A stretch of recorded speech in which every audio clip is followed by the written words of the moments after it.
नमस्कार, मैं हूं नंदिनी शुक्ला और आप देख रहे हैं सुदर्शन न्यूज। शुरुआत करते हैं यूपी की खबरों के साथ, जहां फारुखाबाद में पंचायत चुनाव की तैयारियों के बीच फारुखाबाद जिले से चौंकाने वाला आंकड़ा सामने आया है। राज्य निर्वाचन आयोग की स्क्रीनिंग में मतदाता सूची में 3.6 लाख डुप्लीकेट मतदाता सामने आए हैं। इन नामों का सत्यापन कराने की जिम्मेदारी बीएलओ को सौंपी गई है। हालांकि हकीकत यह है कि विगत 18 अगस्त से शुरू हुई घर घर जाकर मतदाता सूची तैयार करने की कवायद में करीब 30% बीएलओ ने अभी तक सर्वे के लिए ऐप पर लॉगिन तक नहीं किया है। राज्य निर्वाचन आयोग की ओर से मतदाता सूची का एआई के माध्यम से विश्लेषण किया गया। इसमें करीब प्रदेश में 1.25 करोड़ मतदाता डुप्लीकेट पाए गए। इसमें जनपद फारुखाबाद के भी 3.6 लाख डुप्लीकेट मतदाता निकले हैं। आयोग ने ये डुप्लीकेट मतदाताओं की सूची जिला अधिकारी को सत्यापन के लिए भेजी है। बुधवार यह सूची अब बीएलओ को सत्यापन के लिए उपलब्ध करा दी गई है, ताकि 18 अगस्त से शुरू हुए घर घर सत्यापन में इन नामों को जांचा जा सके। करीब 30% बीएलओ ने अभी तक काम शुरू नहीं किया है। सत्यापन कार्य के लिए जिले में कुल 888 बीएलओ तैनात है। सभी बीएलओ को आयोग की ओर से उपलब्ध कराई गई ऐप पर लॉगिन कर काम शुरू करना है। स्थिति यह है कि लगभग 30% बीएलओ ने अभी ऐप पर लॉगिन ही नहीं किया है। इससे मतदाता सूची का ड्राफ्ट रोल तैयार करने का कार्य समय से पूरा होने की संभावना पर सवाल खड़ा हो गया है। मतदाता सूची का अंतिम प्रकाशन 15 जनवरी को होना है। 19 सितंबर तक सत्यापन पूर्ण करने के बाद बीएलओ 29 सितंबर तक हस्तलिखित मतदाता सूची संबंधित एसडीएम को सौंपेंगे। इसके बाद 7 अक्टूबर से 24 नवंबर तक कंप्यूटराइजेशन के बाद 5 दिसंबर को सूची का अंतिम प्रकाशन बूथों पर किया जाएगा। इस पर दावे व आपत्तियां प्राप्त की जाएंगी और उनके निस्तारण के बाद सूची का अंतिम प्रकाशन 15 जनवरी को बूथों पर किया जाएगा। अपर जिलाधिकारी अरुण कुमार ने बताया कि राज्य निर्वाचन आयोग की सूची केवल नाम व पिता का नाम एक होने के आधार पर उपलब्ध कराई गई है।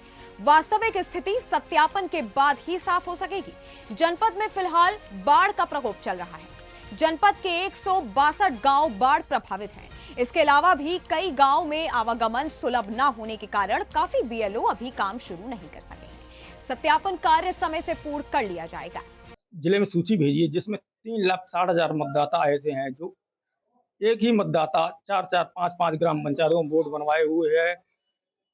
वहीं पर इसका सर्वे कराया जा रहा है। एक ही समाज के, मुस्लिम समाज के मतदाता अधिक संख्या में है। इस संबंध में हम वरिष्ठ अधिवक्ता बृजकिशोर मिश्र जी से बात करेंगे। क्या राय है उनकी इस संबंध में? देखिए, अभी तक जो लव जिहाद का एक संप्रदाय विशेष के लोग कार्यक्रम चला रहे थे, अब उस पर कुछ नकेल कसी जा रही है। इसको छोड़ करके अब उन्होंने दूसरा रास्ता अपना लिया कि वोट जिहाद करके और इस तरीके से ऐसा कर दिया जाए जिससे लोकतांत्रिक ढंग से ही सरकार पलट दी जाए या लोकतांत्रिक ढंग से ही गांव सभाओं पे कब्जा किया जाए। या स्वशासी संस्थाएं हैं जो विकास के लिए, जिन्हें सरकार बहुत अधिक पैसा भी देती है, इन पर सब पर कब्जा किया जाए, सरकारी संसाधनों पर कब्जा किया जाए। ऐसी व्यवस्था बनाने के लिए एक संप्रदाय विशेष के लोगों ने अपने एक एक व्यक्ति ने 4-4, 6-6 स्थानों से वोट बनवाए हैं, जिन्हें तत्काल जांच करके काटा जाना चाहिए, उन्हें निकाला जाना चाहिए, उनके विरुद्ध तत्काल कार्रवाई भी की जाए इस तरीके के लोगों के विरुद्ध। अन्यथा ये सभी जगहों पर ऐसे शांतिपूर्वक ढंग से कब्जा कर लेंगे और लोगों को पता भी नहीं चलेगा। निर्वाचन आयोग के कार्य से आप संतुष्ट हैं? निर्वाचन आयोग जो भी कार्रवाई कर रहा है वो बिल्कुल ठीक कर रहा है और निर्वाचन आयोग को चाहिए कि इसमें तुरंत गति लाएं और इसमें तुरंत गति लाने के बाद ये इनके भी मुंहबंद हो जाएंगे कि जो है वोट चोर गद्दी छोड़ के बात करते हैं। ये वोट चोर गद्दी छोड़ वालों का ही ये पूरा करिश्मा है। इन्हीं लोगों ने इन लोगों के ये 4-4, 6-6 जगह वोट बनवाए, क्योंकि ये हर विपक्षी दल का हर दल मुसलमानों के वोट चाहता, संप्रदाय विशेष के वोट चाहता और उन पर अपना एकाधिकार चाहता। इनके जितने ज्यादा वोट बने होंगे उनको ये चाहते हैं कि ये सब मेरी झोली में जाएंगे, इसलिए सब इनका कार्य गलत कार्य है। ये चुनाव आयोग को इन सब पर भी कार्रवाई करनी चाहिए। लोगों की जगह 4-4 जगह वोट बने हुए हैं, इतनी संख्या है, क्या कार्रवाई? देखिए, माननीय राज्य निर्वाचन आयोग द्वारा संभावित डुप्लीकेट वोटर्स की लिस्ट सभी जनपदों को भेजी गई है। इसमें हमारे जनपद 3,60,344 ऐसे मतदाताओं की सूची प्राप्त हुई है जो संभावित डुप्लीकेट है, जिसको लेकर 19 अगस्त से हम लोगों का घर घर सर्वे का कार्य चल रहा है। बीएलओ 19 अगस्त से घर घर जाके इनको सत्यापित कर रहे हैं और 19 अगस्त से 29 सितंबर तक की टाइमलाइन उनको दी गई है और उसके आधार पर लगातार सर्वे कार्य चल रहा है और बहुत जल्द इसको समाप्त करते हुए जो भी ऐसे वोटर्स पाए जाएंगे जो डुप्लीकेट है तो उनको नियमानुसार उनका संशोधन और डिलीशन की कार्रवाई की जाएगी। सर इसमें कई लोगों एक ही नाम से 4-4 ग्राम पंचायतों में बने हुए हैं। देखिए, जैसा मैंने अभी बताया कि संभावित डुप्लीकेट वोटर्स की सूची हम लोगों को मिली है और इसी बात का सर्वे चल रहा है और जो हमारे बीएलओज है उनको वो लिस्ट दे दी गई है। अगर एक से ज्यादा अगर पाए जाते हैं, जैसा कि आपने बताया, अगर वो डुप्लीकेट पाए जाते हैं और एक ही नाम 2 जगह या 3 जगह पाए जाते हैं तो निश्चित रूप से नियमानुसार बाकी जगहों से उनका नाम डिलीट करके केवल एक स्थान पर उनका नाम रहेगा।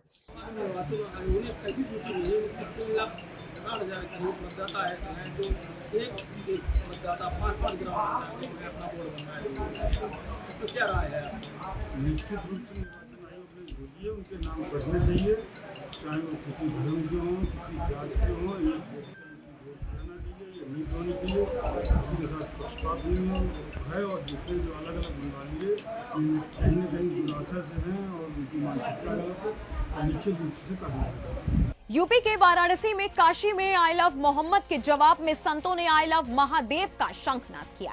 संतों का आरोप है कि यह नारा एक साजिश है जो सरकार और हिंदू समाज को अस्थिर करने के लिए फैलाया गया है। शंकराचार्य के नेतृत्व में संतों ने गलियों में पोस्टर लगाए और महादेव के जयकारे लगाए। यह मुहिम तेजी से काशी में फैल रही है। शंकराचार्य ने कहा कि महादेव की सेना अब तैयार है। धार्मिक माहौल गर्म होता देख प्रशासन की निगरानी भी तेज हो गई है। गाँव पर जुलूस निकालकर एक तरह से समाज में भय उत्पन्न करना चाहता है, सरकारों को डराना चाहता है, अपनी शक्ति प्रदर्शन करना चाहता है। तो ये 100 करोड़ सनातनी हैं जो किसी भी स्थिति में झुकने वाले नहीं हैं, जिसमें 70 करोड़ बिल्कुल सशक्त हैं, देशभक्त हैं, देश की एकता अखंडता के लिए मर मिटने के लिए तैयार हैं। जिसमें हमारे 5 करोड़ साधु संत हैं, 7 अखाड़े के फौज है और खड़ दर्शन के ऐसे 10 करोड़ साधु संत हैं देश की एकता अखंडता चमन के लिए। जैसे कभी भगत सिंह, राजगुरु, सुखदेव, सुभाष चंद्र, रानी लक्ष्मीबाई जैसे अनेक तत्या टोपे, शिवाजी देश की एकता अखंडता के लिए कार्य किया। वर्तमान में ऐसे सनातन धर्म की रक्षा सुरक्षा और कोई अराजकता उत्पन्न करना चाहता है, कानून हाथ में लेना चाहता है, बांग्लादेश, लंका या नेपाल का स्वप्न देखता है, वो किसी भी स्थिति में भारत में सफल नहीं होने दिया जाएगा। उनको रोका जाएगा, ठोका जाएगा, नहीं समझेंगे तो उनको ठोक दिया जाएगा, जिससे भारत का मन चैन सद्भाव बना रहे। गुरुजी, आई लव मोहम्मद के नाम पर कितनी बड़ी साजिश रची जा रही है इस देश में। ये जो अंदर बैठे हैं विधर्मी, उनके आका लोग, कुछ देश के कुछ बाहरी, उसमें अरबों रुपया खर्चा किया जा रहा है कि भारत में अस्थिरता पैदा करो, देश की संपत्ति को नष्ट करो। कहीं वो आतंकवाद के रूप में, ISI के रूप में विभिन्न भेष बदल कर और ये मोहम्मद के नाम पर महिलाओं को उनको आगे कर देते हैं। यतीम, अभी पिछले साल गुजरात के नवरात्रि में जो सूरत में दंगा हुआ, यतीम बच्चों को आगे किया गया, दंगा फसाद किया, और जब जांच हुआ तो उनके आका जो मौलाना है वही उसके पीछे आए। तो ऐसे बहुत से इसमें इनकी लगभग 35 जगहों पर मीटिंग हुई है मौलानाओं की। विदेशों से अरबों रुपया आ रहा है कि भारत सरकार को अस्थिर करो, हिंदुओं को अस्थिर करो, उनकी संपत्ति हड़पो, उनकी बहन बेटियों को 10 लाख इस देश की हिंदू बेटियों को बेचा जाता है, किडनैप किया जाता है, उनके अंगों को चीर कर बेचा जाता है। तो ये विशेष जांच का विषय है और जांच के बाद जो आ जाए, पकड़ में आवे, तो उनकी संपत्ति, अभी जैसे गोड़ा में हुआ, उन्होंने धर्मांतरण के नाम पर अरबों का विदेशों से खेल हुआ, ऐसे इसके पीछे बहुत बड़ी साजिश है भारत को अस्थिर करने के लिए, चुनी हुई सरकारों को और इस देश के हिंदुओं को बांटने के लिए। कुछ विधर्मी देख रहे हैं कि भारत को 25-30 जो स्टेट है उनको टुकड़ों में, देशों में बांट दो, जिससे हमारा उद्देश्य सफल हो, लेकिन ये उद्देश्य किसी भी स्थिति में सफल नहीं होने दिया जाएगा। एक आदि शंकराचार्य 32 वर्ष पूर्व केरल से पैदा होकर भारत की पदयात्राएं किया, 7 आमनाओं की स्थापना किया, 265 मठों को बनाकर भारत की एकता अखंडता के लिए कहीं रामानुजाचार्य, कभी रामानंदाचार्य, कभी निवार्क आचार्यों ने, कभी सती, तत्या टोपे, कभी राम प्रसाद बिस्मिल, रानी लक्ष्मीबाई, सुभाष चंद्र और बहुत से हमारे क्रांतिकारियों ने, भगत सिंह, राजगुरु जैसे देश को आगे आकर देश को बचाया और कुचक्रों से सावधान किया। आज आई लव मोहम्मद के नाम पर अराजकता पैदा करना चाहते हैं, संपत्ति नष्ट करना चाहते हैं, उनका जवाब दिया जाएगा। देश का अमन चैन सद्भाव बना रहे, इसके लिए साधु संत बुद्धिजीवी सशक्त, संबल और सशक्त रहेगा। मुजफ्फरनगर के तीतावी क्षेत्र में पुलिस ने 2 शातिर बदमाशों को मुठभेड़ के बाद गिरफ्तार किया है। कुंडल लूट कर फरार हुए सवेज और आकिल को महिला पुलिसकर्मियों ने मिशन शक्ति अभियान के तहत घेरा। गोली लगने से दोनों घायल हुए और उनके पास से तमंचा, कारतूस और बाइक बरामद हुई। मुठभेड़ भगरा के जंगल में हुई। यह कार्रवाई महिला सुरक्षा के प्रति बढ़ते पुलिस संकल्प को दर्शाती है। बदमाशों का आपराधिक इतिहास भी खंगाला जा रहा है। आज थाना तेतावी में बगरा कस्बे में पुलिस टीम द्वारा चेकिंग की जा रही थी, जिसमें चौकी इंचार्ज रोहित, महिला सब इंस्पेक्टर रेनू और सब इंस्पेक्टर दीपक यहाँ पे चेकिंग कर रहे थे। चेकिंग के दौरान 2 बाइक सवार सामने से आते दिखाई दिए। उनकी बाइक नंबर प्लेट फॉल्टी थी, आधी नंबर प्लेट थी। उन्हें रोकने की कोशिश की गई, वो रुके नहीं, संदिग्ध प्रतीत हुए और वो रुके नहीं। जैसे ही पुलिस ने रोकने की कोशिश करी, वो जंगल की तरफ भागे। जैसे ही सब इंस्पेक्टर द्वारा उनका पीछा किया गया, उन्होंने पुलिस पार्टी पर फायर किया और जवाबी सूक्ष्म फायरिंग में दोनों ही बदमाशों के पैरों पर गोली लगी है। जब इनके बारे में पता किया गया तो पता चला कि इनका ये हमारे तेतावी थाने पे एक लूट हुई थी। कुछ दिन पहले एक महिला के कुंडल लूटे गए थे। ये दोनों वही लुटेरे हैं और वो यहाँ पे फिर से एक लूट कारित करने की फिराक से यहीं पे घूम रहे थे। पूर्व में भी कोई आपराधिक इतिहास बदमाशों का रहा है? इनके आपराधिक इतिहास के बारे में पुलिस द्वारा अभी छानबीन की जा रही है। तत्काल इन्हें उपचार के लिए हॉस्पिटल भेज दिया गया है। बदमाशों से मौके से क्या क्या चीज बरामद हुई? इनसे जो लूटा हुआ कुंडल था वो बरामद हुआ है, महिला का जो कुंडल है वो बरामद हुआ है। 2 देसी तमंचे हैं और 2 खोखा कारतूस है और 4 जिंदा कारतूस बरामद हुए हैं। यूपी के एएमयू हरिगढ़ में नवरात्रि के दौरान हिंदू छात्रों को कड़ी मशक्कत के बाद फलाहार की व्यवस्था मिल पाई है। बता दें कि छात्रों की मांग पर कैंटीन में स्वच्छ भोजन और फलाहार की अलग व्यवस्था की गई। छात्रों ने आरोप लगाया था कि नवरात्रि में नॉनवेज बनने से धार्मिक भावनाएं आहत हो रही थी। ज्ञापन के बाद प्रशासन ने मांग मान ली है। छात्रों का कहना है कि हिंदू त्योहारों को लेकर एएमयू प्रशासन अक्सर लापरवाह रहता है। इस बार छात्रों के दबाव पर फैसला लेना पड़ा। ये मैंने बताऊं आपको, ये जैसे आपने अखिल कौशल जी का नाम लिया, इन्होंने कल हमें एक ज्ञापन दिया जो कि वाइस चांसलर साहिबा को संबोधित है। हमने उसको वहाँ फॉरवर्ड कर दिया, भेज दिया। इसमें एक्चुअली उन्होंने क्या है, कुछ इश्यूज उठाए। उन्होंने उठाया है कि जैसे रमज़ान के महीने में मुस्लिम छात्रों के लिए खाने की विशेष व्यवस्था होती है, उसी तरह 9 दुर्गों में भी हमारे हिंदू छात्रों के लिए विशेष तरह के खाने की व्यवस्था होनी चाहिए। इस संबंध में हमने इसका संज्ञान लिया। मेरी डीएसडब्ल्यू साहब से भी बात हो गई।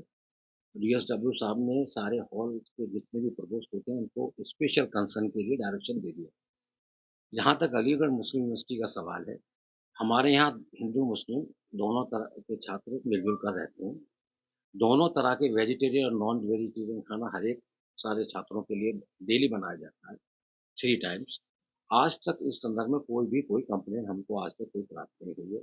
इसके अलावा भी हमने क्योंकि 9 दुर्गों का सम्मान करते हुए स्पेशल अटेंशन के लिए डायरेक्शन सभी पूर्वोक्त कंसर्न को जारी कर दिया है। हरिगढ़ के अलीगढ़ मुस्लिम विश्वविद्यालय में एक हिंदू छात्र अखिल कौशल ने अपनी मांगे रखी थी और उन मांगों में क्या क्या था अखिल से जानेंगे। अखिल, आपने अभी 9 दुर्गों को लेकर प्रॉक्टर ऑफिस में जाकर अपनी मांगे रखी थी, कौन कौन सी थी आपकी मांगे? देखिए, हमने एएमयू इंतजामिया के सामने ये डिमांड रखी थी कि जैसे रमज़ान में सहरी और इफ्तार के लिए मुस्लिम छात्रों के लिए खाने के लिए स्पेशल इंतजाम करे जाते हैं, वैसे ही नवरात्रि में हिंदू छात्रों के लिए भी जो व्रत में है उनके लिए खाने के स्पेशल इंतजाम करे जाएँ। साथ में हमने ये भी कहा था कि जो कर्मचारी वहाँ पर खाना बनाएंगे उनका सेंसिटाइजेशन होना चाहिए नवरात्रि जैसे हिंदू त्योहारों को लेकर, जिससे कि वहाँ के स्टूडेंट अच्छी तरह से कोऑर्डिनेट कर पाएँ। और वेज और नॉन वेज के बारे में जो आप बता रहे थे कि वेज और नॉन वेज अलग बनना चाहिए, उसको लेकर साथ में हमने एक खुली चेतावनी दी थी एएमयू इंतजामिया को कि जो एएमयू के हॉस्टल के प्रोवोस्ट हैं वो इस चीज़ का खास ख्याल रखें कि वेज और नॉन वेज खाना अलग अलग बने। अगर किसी भी हिंदू छात्र की हमारे पास कोई ऐसी शिकायत पहुंची कि उसने ये बताया कि वेज और नॉन वेज खाना एक संग बनाया जा रहा है, तो फिर हम इनका वो इलाज करेंगे कि ये झेल नहीं पाएंगे। तो आपको लगता है कि आगे आने वाले समय में हिंदू त्योहारों को लेकर एएमयू प्रशासन अब गंभीर हो रहा है पहले से? देखिए, गंभीर मैं ये नहीं कह सकता वो गंभीर हो रहा है। हमारे हमेशा अल्टीमेटम के बाद ही वो अपने रवैये को सुधारता है, लेकिन शुरुआत में उसका रवैया आज भी जो है रिजिड ही रहता है। तो आप देखिए, पहले होली पर मांगे मनवाई गई और अब नवदुर्गों को लेकर एएमयू प्रशासन को मांगे माननी पड़ी। और मैं आपको बताऊं, ये दबाव है हिंदू छात्रों का, जिसकी वजह से एएमयू प्रशासन आज मांगे मानने को मजबूर हो गया है। जर्नलिस्ट कमल सिंह के साथ दिवाकर दीक्षित, सुदर्शन न्यूज, हरिगढ़।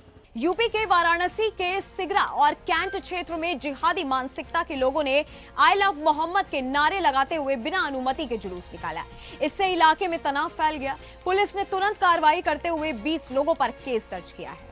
आरोप है कि जुलूस में महिलाओं और बच्चों को आगे रखकर माहौल बिगाड़ने की कोशिश की गई है। त्योहारों के सीजन में ऐसी घटनाएं प्रशासन के लिए चिंता का विषय है। पुलिस कमिश्नर ने चेतावनी दी कि बिना अनुमति कोई जुलूस नहीं निकाला जाएगा। देखिए, कल इस तरह के एक जुलूस की जानकारी सिगरा पुलिस को प्राप्त हुई थी और जिसमें कोई भी अनुमति प्रशासन के द्वारा संबंधित व्यक्तियों के द्वारा नहीं ली गई थी। इसमें कड़ी धाराओं में एफआईआर दर्ज हुई है और पुनः सभी लोगों को सचेत किया गया है कि बिना प्रशासन की अनुमति के कोई भी नई परंपरा या कोई नया जुलूस नहीं निकाला जाएगा। यदि कोई इस तरह के चीज़ों में जो समाज में जो सामंजस्य है उसको बिगाड़ सकते हैं, तो ऐसे लोगों के विरुद्ध कड़ी से कड़ी कार्रवाई की जाएगी। सर, एक वीडियो अभी लेटेस्ट वायरल हो रहा है, परसों का बताया जा रहा है, जिसमें कुछ बुर्का नशी बच्चियां हैं, वो हाथ में पोस्टर लेकर आई लव मोहम्मद के जो है नारे लगाते हुए जुलूस निकाले थे। उस वीडियो में क्या कुछ? देखिए, उस वीडियो की भी पुलिस जांच करेगी और उसकी प्रामाणिकता को देखेगी और यदि इस टाइप का कोई जुलूस निकला है तो उनके विरुद्ध भी एफआईआर दर्ज की जाएगी। सर, चूँकि त्योहारों का मौसम चल रहा है तो पुलिस किस तरीके से सतर्कता बरत रही है? देखिए, इस समय जैसा आप सभी जानते हैं, जगह जगह दुर्गा पंडाल लगाए गए हैं। इसमें जितने भी आयोजक हैं उनके साथ पुलिस की मीटिंग हुई है। सभी जगह सीसीटीवी लगाए जा रहे हैं। इसके अलावा जो दुर्गा पूजा के जो आयोजक हैं उनसे भी आग्रह करा गया है कि वो भी अपने वॉलंटियर्स वहाँ पर लगाएं। पुलिस की लगातार वहाँ पर गश्त रहेगी, पिकेट रहेगी, हमारी पीआरपी की गाड़ियाँ रहेंगी, ड्रोन कैमरों से भी निगरानी रहेगी। जगह जगह वाहनों की चेकिंग हो रही है। जो अजारक तत्व हैं उनके विरुद्ध कार्रवाई की जा रही है। बहुत से ऐसे लड़के जो इस जनपद के रहने वाले नहीं हैं, दूसरे जनपद के बेवजह यहाँ पर घूम रहे हैं, बिना किसी कारण अकारण छात्रावासों के आसपास घूम रहे हैं या किसी स्कूल के आसपास घूम रहे हैं, उनके विरुद्ध भी कार्रवाई की जा रही है। यूपी के सीतापुर के आनंदी देवी इंटर कॉलेज में 36वां प्रांतीय खेलकूद समारोह संपन्न हुआ। 13 जिलों के 500 से अधिक छात्र छात्राओं ने लंबी कूद, रिले रेस, गोला फेंक, जैवलिन थ्रो आदि में भाग लिया। मुख्य अतिथि एमएलसी अवनीश सिंह और खेल प्रमुख जगदीश सिंह ने प्रतिभागियों को संबोधित किया। उन्होंने कहा कि खेलों में भी शानदार करियर की संभावना है। विद्या भारती जैसे संस्थान शारीरिक और सांस्कृतिक शिक्षा दोनों को बढ़ावा दे रहे हैं। कार्यक्रम का समापन पारंपरिक तरीके से हुआ। मैं आप सब लोगों को धन्यवाद देना चाहूंगा। हमारे बच्चों ने अच्छा प्रदर्शन किया, प्रांत की प्रतियोगिता संपन्न हुई। आप सबके प्रोत्साहन से, सब लोगों के सहयोग से, सीतापुर के प्रबंध समिति और प्रधानाचार्य सब लोगों के सहयोग से सकुशल कार्यक्रम संपन्न हुआ है। अभी बच्चे क्षेत्र में जाएंगे और हमारे बच्चे तो अखिल भारतीय और एसजीएफआई जाते हैं, वैश्विक प्रतिस्पर्धाओं में जाते हैं। मैं यहाँ के सब लोग सहयोगियों को धन्यवाद देता हूँ और आशा व्यक्त करता हूँ हमारे बच्चे अच्छा परफॉर्म करेंगे। इस साल की जो अखिल भारतीय और अंतर्राष्ट्रीय प्रतिस्पर्धाएं होंगी उसमें अच्छी भूमिका निभाएंगे। और 13 जिलों के बच्चे आए थे, अवध प्रांत 13 जिलों की हमारी इकाई है। ये आनंदी देवी विद्यालय में विद्या भारती का 36वें प्रांतीय खेलकूद प्रतियोगिताओं का समापन समारोह था। सभी 13 जिलों के बच्चे यहाँ आए थे जिन्होंने अपने विद्यालयों में अच्छा प्रतिभाग किया था। उसके बाद यहाँ जो प्रतियोगिताएं जीते हैं बच्चे, वो क्षेत्रीय प्रतियोगिताओं में जाएंगे। उसके बाद वो एसजीएफआई के नेशनल गेम्स में खेलने जाएंगे। तो अभूतपूर्व बच्चों का प्रदर्शन रहा। बच्चों ने पूरी अपनी प्रतियोगिताओं में 100% दिया और खेल भावना के साथ अच्छा खेलते हुए विजयी हुए। स्नातक चुनाव अगले वर्ष है। स्नातक चुनाव में मतदाता बनने की प्रक्रिया प्रारंभ हो गई है। तो जो भी लोग 2022 के पहले के स्नातक हैं वो सभी इस चुनाव में मतदाता बन सकते हैं। मतदाता बनने की प्रक्रिया प्रारंभ है। तो ग्रेजुएशन की मार्कशीट और आधार कार्ड के साथ मेरे कार्यालय से या भारतीय जनता पार्टी के कार्यालय से फॉर्म प्राप्त करके कोई भी नागरिक जो हरदोई, लखनऊ, सीतापुर, लखीमपुर, रायबरेली, बाराबंकी, प्रतापगढ़ में निवास करता है, लखनऊ स्नातक खंड के लिए मतदाता बन सकता है। तो मेरा आपके चैनल के माध्यम से सभी से आग्रह है कि सभी पढ़े लिखे लोग जो स्नातक हैं 2022 के पूर्व के, वो चाहे 1950 में उन्होंने स्नातक की डिग्री हासिल की, सभी स्नातक के मतदाता बन सकते हैं।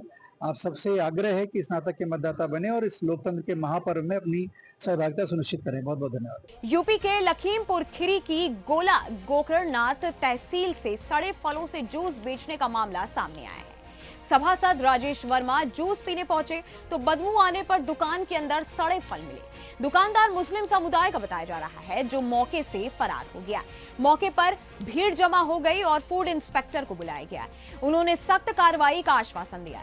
यह घटना प्रदेश में खाद्य सुरक्षा की कमजोर निगरानी पर सवाल खड़े करती है। नवरात्रि का समय चल रहा है, सभी लोग व्रत हैं और इस तरीके से ये जिहादी प्रवृत्ति के द्वारा ये जो गोला में जो जूस की दुकानें खुली हुई हैं दिल्ली जूस के नाम से, और जो ये मेवाड़ प्रेम वगैरह के जो ये सब लगाए हुए हैं ठेले, इनकी जांच होनी चाहिए। इनमें केमिकल युक्त चीजें सब मिलाई जाती हैं, जिससे सभी व्रत जो धारी हैं उनके व्रत नष्ट होते हैं। और ये केमिकल युक्त चीजें और गंदी संदी चीजें, पता नहीं क्या ये मलमूत्र मिला करके पिलाते हो। ये तो कई जगह की वायरल हो चुकी हैं चीजें, बरेली, मुरादाबाद, मेरठ, ये जो दिल्ली जूस की दुकानें हैं, इनमें सीधे सीधे जिहादी सिर्फ गंदी चीजें खिलाते पिलाते हैं।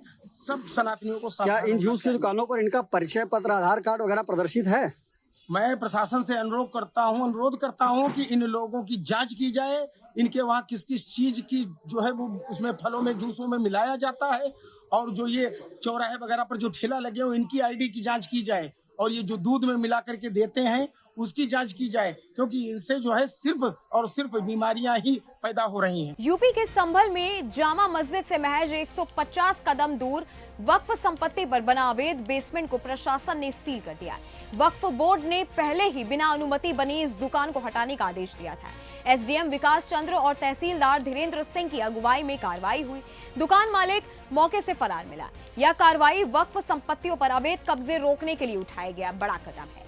इलाके में इस कार्रवाई से राजनीतिक हलचल तेज हो गई है। तहसील संभल में कस्बा चक्की का पार्ट में बेसमेंट में एक दुकान संचालित है, जो कि बिना अनुमति के बनाई गई है। उसमें उत्तर प्रदेश सुन्नी सेंट्रल वक्फ बोर्ड का एक ऑर्डर है 9/1/24 का, जिसमें माननीय बोर्ड ने जिलाधिकारी महोदय को निर्देशित किया है उस दुकान को जो बिना अनुमति के है उसको हटाने के लिए। तो उसी के क्रम में आज माइनॉरिटी विभाग के अधिकारी और मजिस्ट्रेट को नामित करते हुए वहाँ पे वो अनुमति के बिना संचालित दुकान को बंद कराया जा रहा है।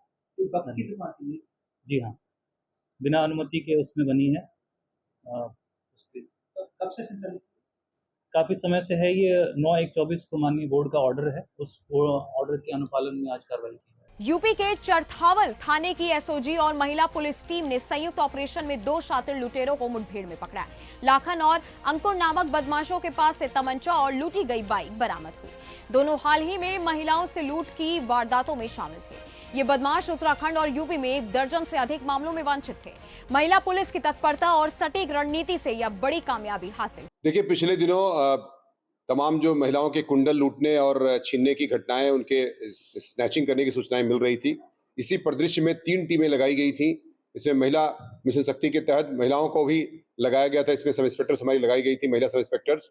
साथ ही चरथावल की टीम लगाई गई थी और एसओजी सर्विलांस की टीम लगाई गई थी। और चूंकि बार बार ये महिलाओं के साथ कुंडल लूटने की घटना हो रही थी, इसी परिदृश्य में कल चरथावल में चेकिंग चल रही थी तो एक टिप ऑफ मिला था कि कुछ बदमाश जो लूट कर रहे हैं वो जो लूटे हुए सामान को ठिकाने लगाने के प्रयास में है। पुलिस को टिप ऑफ किया था, जिसका पीछा किया। पुलिस ने जब उनको रोकने के लिए कहा तो उन्होंने पुलिस पर फायर किया, जिसमें पुलिस की टीम ने भी काउंटर फायर किया। इसमें 2 बदमाश धरे गए हैं। एक अपाचे, जिससे कि घटना में प्रयुक्त करने वाली गाड़ी थी। पूछे, आप जानते हैं कि अपाचे बहुत ही तेज पिकअप की गाड़ी होती है। इसी गाड़ी से वो लूट कर रहे थे, न केवल हमारे जनपद में मुजफ्फरनगर में, बल्कि सहारनपुर में, उत्तराखंड के हरिद्वार में और शामली में। इस प्रकार की उन्होंने 9 घटनाएं हाल में की थी। इसी प्रदेश में उनके आपराधिक इतिहास में किसी के 22 मुकदमे हैं, किसी के 8 और 10 मुकदमे हैं। इस प्रकार से एक सातिर बदमाश है ये, और इनको जो है पुलिस मुठभेड़ में गिरफ्तार किया गया है। पुलिस यूपी के गाजियाबाद में किसान आंदोलन तेज हो गया है। भारतीय किसान सेना के कार्यकर्ता दिल्ली की ओर कच कर रहे हैं, जिन्हें पुलिस ने मेरठ रोड पर रोकने की कोशिश की। किसान बैरिकेड तोड़कर आगे बढ़े, जिससे पुलिस और किसानों के बीच नोकझोंक हो गई। इसके बाद कई किसानों को पुलिस लाइन भेजा गया। आंदोलनकारी किसान अपनी मांगों पर अडिग थे। यह आंदोलन आगे और बड़ा रूप ले सकता है। प्रशासन अलर्ट पर है। यूपी के हरदोई में हरपालपुर में अधेड़ को पीट कर उसकी हत्या कर दी गई। कोतवाली से मात्र 500 मीटर दूर हुई इस घटना के बाद परिजनों ने शव को सड़क पर रखकर जाम लगा दिया। आरोप है कि पुलिस सूचना के बाद भी 1.5 घंटे तक नहीं पहुंची। परिजनों ने गांव के ही कुछ लोगों पर हत्या का आरोप लगाया है। पुलिस ने आश्वासन दिया, लेकिन कार्रवाई न होने से गुस्सा और बढ़ गया। देर रात तक तनावपूर्ण स्थिति बनी रही। लेकर जाम लगा रहे हैं। अरे हमारे पिताजी का इन लोगों ने सबने मिलकर मार डाला। जब तक हम तो प्रदेश में थे बाहर, तो जब हमको इधर आया तो पता लगा किन लोगों ने ऐसे ही काम किया। भाई किन लोगों ने मारा है? राहुल और हमारा यहाँ सोनू है, हमारा छोटा भाई, और उसकी घरवाली और अतुल, शिवशंकर चाचा, बस यही लोग थे। सब लोग मिलके इन लोगों ने मारा पीटा और कहीं घींच दबा के खेत में ऐंठ दिया। और घर में आए तब बोल दिया कि वो लटक रहे वहाँ पे।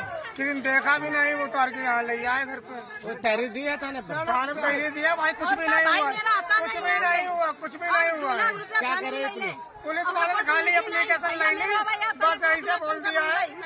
आप पैसे का भी आरोप लगा रहे थे। देखेंगे मुकदमा जब लिखा जाएगा देखेंगे। अरे मुकदमा क्या लिखा जाएगा? हमारे बाप को मार के चले जाएंगे। पैसे का आरोप है? पैसा का आरोप है। 1-2 लाख रुपए लिए होंगे। किसने लिए? कोतवाल साहब ने लिए होंगे, तभी तो नहीं मुकदमा लिखा है। नहीं तो क्या दिक्कत है? सामने मिट्टी रखी है, तुमको मुकदमा लिखना चाहिए जब हम लिखवाने वाले हैं भाई। यूपी के मेरठ के लिसाड़ी गेट थाना क्षेत्र में पुलिस ने ऑपरेशन शस्त्र के तहत एक अवैध शस्त्र फैक्ट्री का भंडाफोड़ किया। इरशाद नामक आरोपी के पास से तमंचा बनाने के उपकरण और हथियार बरामद हुए। आरोपी लंबे समय से हथियारों की तस्करी में शामिल था। पुलिस अब पूरे नेटवर्क की जांच कर रही है। यह कार्रवाई त्योहारी सीजन में अवैध गतिविधियों पर लगाम लगाने की दिशा में अहम मानी जा रही है। ऑपरेशन शस्त्र के अंतर्गत थाना लिसाड़ी गेट पुलिस द्वारा एक गुडवर्क किया गया है, जिसमें आमिर गार्डन के पास खंडहर में एक अवैध शस्त्र फैक्ट्री पकड़ी गई है।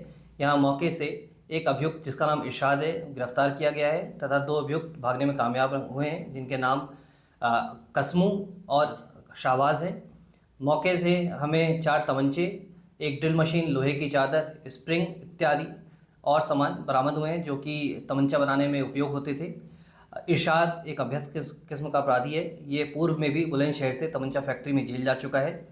बाकी दोनों अभियुक्तों के बारे में जानकारी की जा रही है। इन्हें पकड़ने के लिए पुलिस की 2 टीमें लगाई गई हैं। फिलहाल अभियुक्त को माननीय न्यायालय के सामने पेश कर आवश्यक विधिक कार्रवाई की जा रही है। बिहार के गया में एनडीए का सम्मेलन हुआ, जहां शाहनवाज हुसैन ने कांग्रेस पर तीखा हमला किया है। उन्होंने कहा कि खड़गे जैसे नेता दिल्ली में भी 0 पर आउट हो चुके हैं और बिहार में भी होंगे। जीतन राम मांझी ने कहा कि नीतीश कुमार के नेतृत्व में विकास हुआ है और जनता फिर से एनडीए को मौका देगी। विपक्ष को जन समर्थन नहीं मिल रहा है।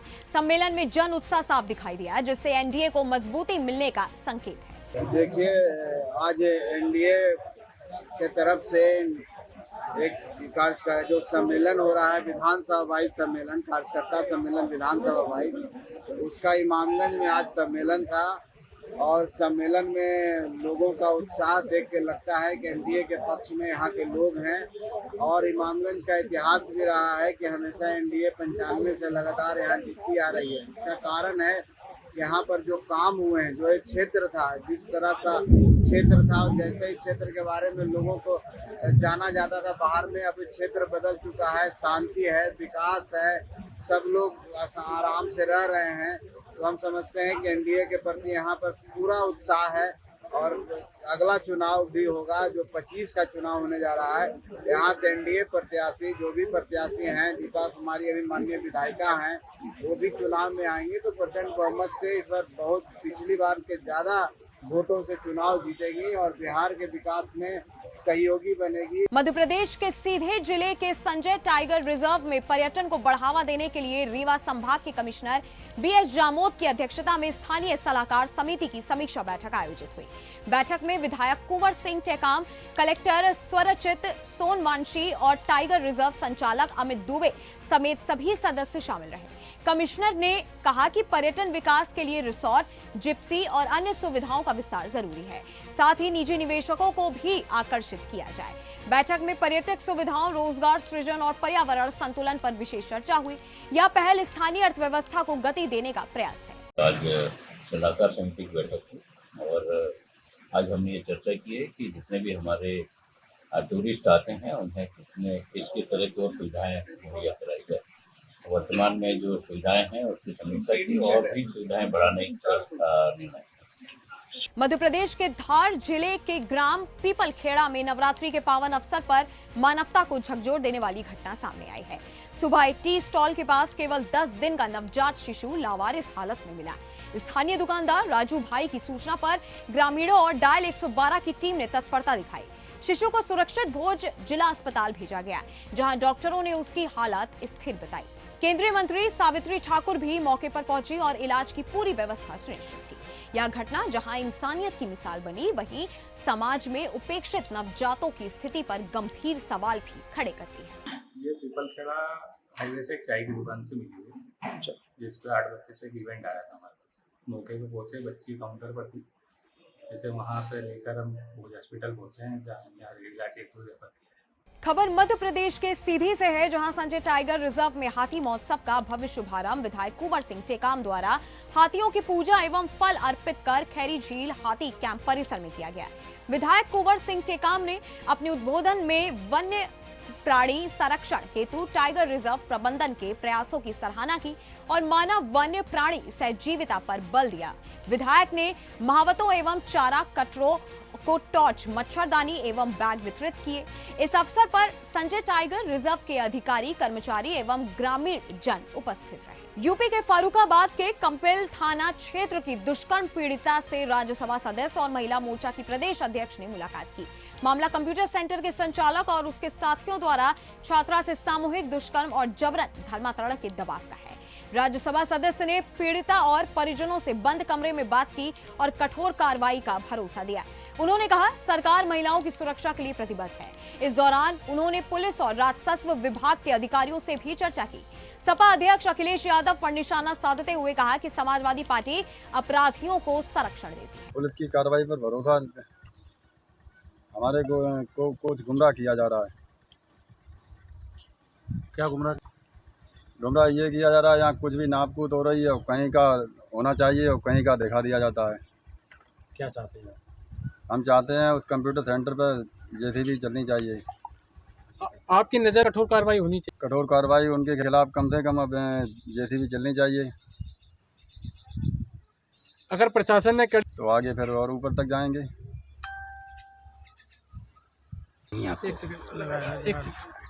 वो अधिक से कठोर कार्रवाई करने का आश्वासन दे गए। और आप सभी लोग जानते हैं कि इस तरीके के कोई भी कृत्य करता है तो इस सरकार में छोड़ा नहीं जाता, लगातार कार्रवाई हो रही है।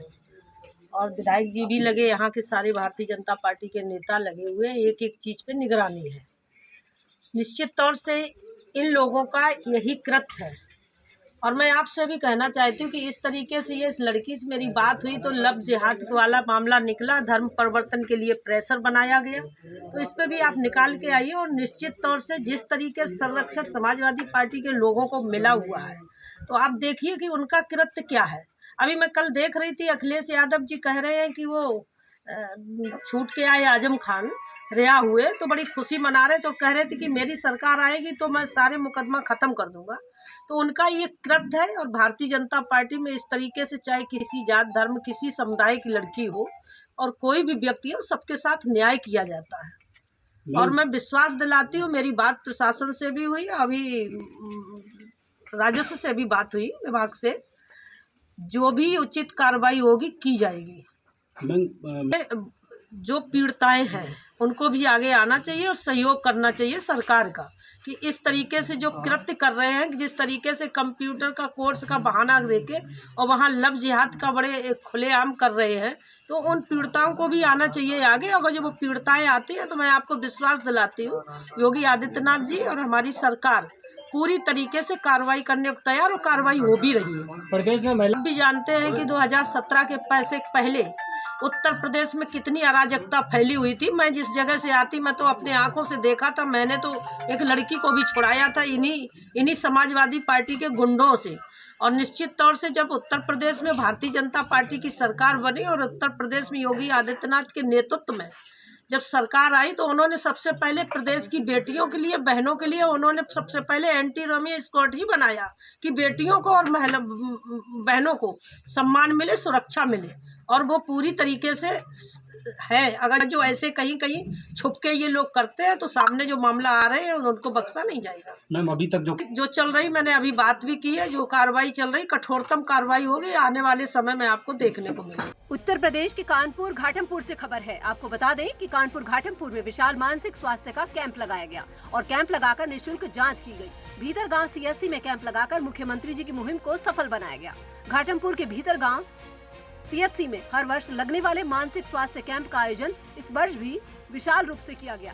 स्वस्थ नारी सशक्त परिवार कार्यक्रम के अंतर्गत विशेष कैंप का आयोजन किया गया, जहां जनता ने भारी मात्रा में शामिल होकर कैंप को सफल बनाया। और इस मौके पर विशेषज्ञ चिकित्सकों द्वारा कैंप में आए मानसिक रोग, हड्डी रोग, महिला रोग एवं बाल रोग मरीजों को निःशुल्क ओपीडी जाँच के साथ ही मुफ्त दवा का वितरण भी किया गया। सीएससी भीतरगांव में अधीक्षक डॉक्टर मनीष तिवारी ने मरीजों व तीमारदारों को खान-पान में परहेज के साथ साथ स्वस्थ शरीर के लिए उचित सलाह भी दी। वहीं डॉक्टर पंकज गुप्ता ने आंख जांच कर लोगों को दवा देकर उचित सलाह दी। इस समय हम मौजूद हैं भीतरगांव सीएससी में, जहां पर स्वस्थ नारी सशक्त परिवार का जो कैंप लगाया गया है, जिसमें भारी संख्या में जो मरीज हैं आए हुए हैं, जिनको निःशुल्क दवा दी जा रही। ज़्यादा जानकारी के लिए हमारे अधीक्षक साहब डॉक्टर साहब मनीष तिवारी जी हैं। किस तरीके का कैंप लगाया है? आज हमारे यहाँ 2 कैंप चल रहे हैं। एक मानसिक स्वास्थ्य वाला कैंप चल रहा है और एक स्वस्थ नारी सशक्त परिवार वाला कैंप चल रहा है। तो इसमें हमारे एक ये मान लीजिए कि ये स्पेशलिस्ट का स्वास्थ्य मेला है, जिसमें हमारे नाक कान गला विशेषज्ञ लोग हैं और बाल रोग विशेषज्ञ हैं, हमारे हड्डी रोग विशेषज्ञ हैं, स्त्री रोग विशेषज्ञ हैं और आयुर्वेद का भी एक काउंटर है, टीबी का पूरा हो रहा है और ये मानसिक वाली पूरी टीम है ही है यहाँ पे। इसके बाद सारे जितनी भी गर्भवती माताएं हैं या जितने भी 19 साल से जो ग्रोइंग एज की जितना भी लड़कियां हैं, उनकी सबकी हीमोग्लोबिन की जांच होगी, बीपी शुगर की जांच होगी। और इसका ये प्रधानमंत्री जी का बहुत महत्वाकांक्षी प्रोग्राम है सशक्त नारी सशक्त स्वस्थ परिवार, तो इसमें सारे लोगों की जांच होगी, सभी को हर तरीके का इलाज मिले, सभी स्वस्थ रहें, यही सब। अच्छा, जो मरीज आते हैं दूर दूर से, उनका कोई जो है दवा वगैरह कोई चार्ज भी हो? बिल्कुल निःशुल्क पर्चा बन रहा है, निःशुल्क उपचार है, निःशुल्क सारी जांचें हैं और निःशुल्क परामर्श है। अच्छा, जिस तरीके दूर से मरीज आते हैं उनको किस तरीके संतुष्ट करते हैं? उसका प्रॉपर रजिस्ट्रेशन होता है, उनको पानी के लिए व्यवस्था है कि जो आए उन्हें पानी पिए। उसके बाद दवा काउंटर पे व्यवस्था है कि सबको लाइन न लगानी पड़े, जल्दी से जल्दी सबको दवा मिल जाए, सबके लिए इमरजेंसी ट्रीटमेंट मिल जाए, सारी सुविधा है हमारे पास, एक्सरे हो जाए, सब कुछ होता है। और हमारे बीच में जो आँख के डॉक्टर हैं संजय गुप्ता जी, इनसे भी जानते हैं। डॉक्टर साहब, अभी तक कितने मरीज आ चुके हैं यहाँ पे? अभी तक मैंने 6 मरीज देखे मेले में और यहाँ पे मरीजों की संख्या घंटे प्रति घंटे बढ़ते जा रही है। और यहाँ पे मरीजों को जो रजिस्ट्रेशन जो इस हिसाब से किया जा रहा है कि मरीजों से पूछ करके किया जा रहा है उनको क्या दिखा रहा है, उनको जो भी जांच होगी तो उनको टाइम देकर उनकी जांच भी किया, क्योंकि आँख का मरीज एक बार में फिनिश नहीं होता है, उसको आँख का मरीज के लिए कम से कम 2 बार विजिट करनी पड़ती है। मैं उनको डेट दे करके एक ठंडी पानी की बोतल ऊपर भिजवा दो, तो बहुत गर्म हो रही है। तो ये हमारे बीच में जो सीएससी के अधीक्षक मनीष तिवारी जी थे, जिन्होंने बताया कि स्वस्थ नारी सशक्त परिवार का जो मेला कैंप लगा है और जो मरीज आते हैं उनको अच्छे से अच्छा देख के संतुष्ट किया जाता है। गोविंद शुक्ला के साथ लाखन सिंह, सुदर्शन न्यूज, घाटमपुर। उत्तर प्रदेश के फर्रुखाबाद से खबर है। आपको बता दें कि फर्रुखाबाद में सेवा पखवाड़ा मनाया गया। अंतर्राष्ट्रीय हिंदू रक्षा मंच के पदाधिकारियों ने सेवा पखवाड़ा में 2 पहिया वाहन चालकों को निःशुल्क हेलमेट वितरित किए। पदाधिकारियों ने कहा कि बिना हेलमेट पहने चालान काटने पर लोग परेशान होते हैं और लेकिन यह उनकी सुरक्षा के लिए जरूरी है। हिंदू रक्षा मंच की सचिव बबीता पाठक ने कहा कि हेलमेट पहनने से 2 पहिया वाहन चालकों का जीवन सुरक्षित रहता है। टीएसआई सत्येंद्र कुमार ने लोगों को जागरूक किया और कहा कि जिंदगी को सुरक्षित रखने के लिए हेलमेट पहने और इस मौके पर सीओ सिटी ऐश्वर्या उपाध्याय, महिला थाना प्रभारी रक्षा सिंह, रामवीर सिंह ने दोपहिया वाहन चालकों से हेलमेट पहनने की भी अपील की है। जिनके यातायात अभियान के तहत जो उनकी जान सुरक्षा के लिए और यातायात परिवहन के लिए उनको हेल्मेट पहनाया गया था। अपने परिवार की किया गया, उनको जागरूक के बारे हेलमेट की प्रस्ताव बनाई गई है, उसको क्या होना है, क्या नहीं, कैसे पहनने हैं, अपने से जो मिलने वाले हैं या उनके रिश्तेदार हैं उनको सबको हेलमेट पहनना है, क्योंकि यूजुअल है तो सब कुछ।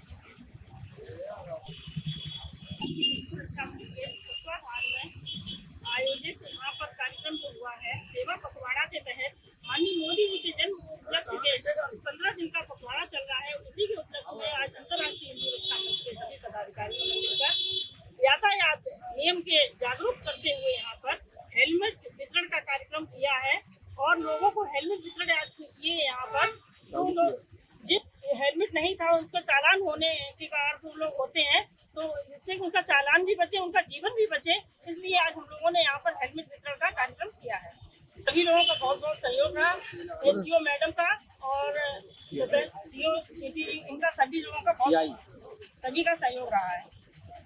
आज हम लोग अंतर्राष्ट्रीय हिंदू रक्षा मंच से हैं और यहाँ पर आए हुए हैं क्योंकि जान है तो जहान है। जो हेलमेट नहीं लगाए हैं उनको हम लोगों ने हेलमेट वितरित किए हैं, क्योंकि माननीय प्रधानमंत्री मोदी जी का जन्म दिवस का पखवाड़ा चल रहा है और आज दीनदयाल उपाध्याय की जयंती पर हम लोग यहाँ पे इकट्ठे हैं और हमारे सीओसीटी का बहुत सहयोग मिला है, हमारे पीआई बैठक का बहुत सहयोग मिला है, पूरे हमारे अंतर्राष्ट्रीय हिंदू रक्षा मंच के पदाधिकारी हैं। बस ये कहना चाहते हैं कि सभी लोग अपनी सुरक्षा बनाएं और हेलमेट लगाते चले। जय हिंद, जय भारत। आज हम लोग यहाँ पर एकत्र हुए हैं। आज सबसे ज्यादा सहयोगी हमारे टीआई साहब और सीओ साहब और पूरे सबसे मिलकर के हमारी राष्ट्रीय हिंदू रक्षा मंच की तरफ से आज हम लोगों ने यहाँ पर कम से कम 50-100 हेलमेट बांटे हुए हैं। जिनके पास हेलमेट नहीं था तो हमने रोक करके बताया हुआ है कि हेलमेट लगा के चलना है। फिलहाल आज के लिए बस इतना ही। देश और दुनिया की तमाम खबरों के लिए आप बने रहिएगा सुदर्शन न्यूज के साथ। जय।